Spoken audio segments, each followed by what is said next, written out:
Hello बच्चों, let's read this question. The complex number z1, z2 and z3 satisfying z1 minus z3 divided by z2 minus z3 is equal to 1 minus iota square root 3 divided by 2 are the vertices of a triangle which is option A of area 0, option B right angle isoscale and option C equilateral and third D option is obtuse angle isoscale. Okay, so basically हम इस question में एक relation given है and also जो कि vertices है triangle की z1 z2 एंड z3. ओके, सो फर्स्टली इस क्वेश्चन से रिलेटेड की कॉन्सेप्ट्स को देख लेते हैं.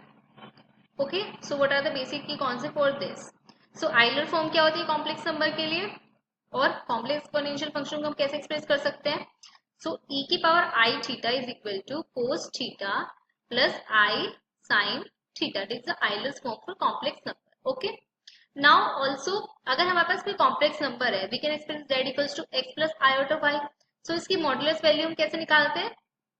mod z is equal to under root x square plus y square. So these are the key concept for this question. Now see how to solve this question again. So we have a given relation है, हमें एक relation given है जो relation क्या है z1 minus z3 divided by z2 minus z3 is equal to 1 by 2 1 minus iota square root 3 divided by 2. So this is the relation जो हमें given है. Okay, नाउ अगर हम बात करें तो हम इसको कैसे लिख सकते हैं 1 by 2 minus iota root 3 by 2, right. और ये किसकी वैल्यू होती है कॉस माइनस पाई बाई 3 की वैल्यू होती है. Okay, and minus and plus iota sine minus pi by 3. Okay, ये स्टैंडर्ड फॉर्म होती है इसकी. ठीक है, फिर अगर मैं इसको कन्वर्ट करूँ तो अब यहाँ पे थीटा क्या है मेरे पास माइनस पाई बाई 3, तो हम इसको कैसे एक्सप्रेस कर सकते हैं e की power minus I pi by 3. तो इस कॉम्प्लेक्स नंबर को हम कैसे लिख सकते हैं z1 minus z3 divided by z2 minus z3 is equal to e की power minus iota pi by 3 minus iota pi by 3. तो हम इसे एक्सप्रेस कर सकते हैं. नाउ हम अब दोनों साइड अगर मोड लेंगे, ओके, सपोज हम दोबारा से इस क्वेश्चन को लिखते हैं z1 minus z3 divided by z2 minus z3 is equal to 1 by 2 1 minus iota root 3 by 2.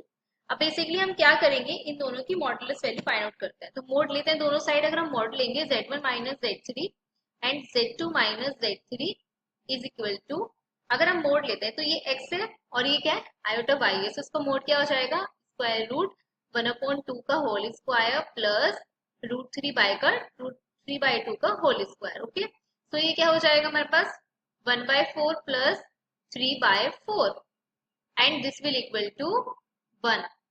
Okay, देखिए क्या हो जाएगा 1. तो बेसिकली हमारे पास z1 minus z2 divided by z2 minus z3 का जो मोड आ गया वो किसके बराबर आ गया 1 का.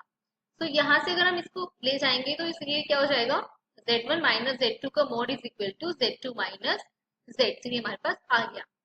अब हम ट्राइंगल ड्रॉ कर लेते हैं. So this is the triangle. Okay, ये हमारे पास ट्राइंगल है और z1 z2 z3 क्या है वर्टिसेस है ट्राइंगल की. हमने क्वेश्चन में देखा था ये क्या है वर्टिसेस है ट्राइंगल्स की.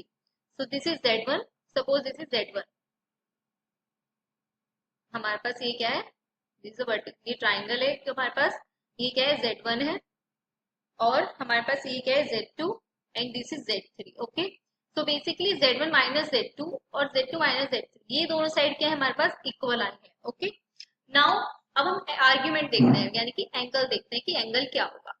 तो अगर हम यहाँ से देखें हमारे पास एंगल क्या है theta is equal to pi by 3, यानी कि argument of z is equal to जो आर्ग्यूमेंट है z की यानी कि थीटा एंगल है वो क्या है हमारे पास पाई बाय 3. यहाँ पे नेगेटिव में है, नेगेटिव क्यों नहीं लिया हमने क्योंकि नेगेटिव क्या है क्लॉकवाइज डायरेक्शन में.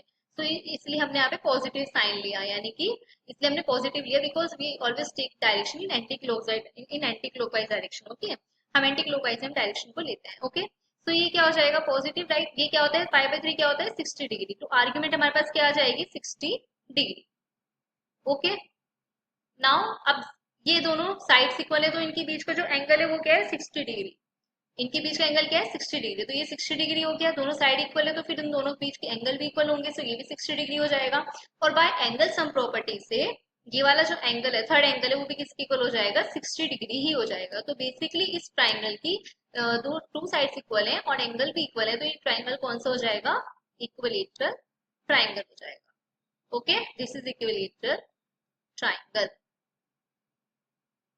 So the final answer is option C, that means equilateral. I hope you understood it well. Best of luck.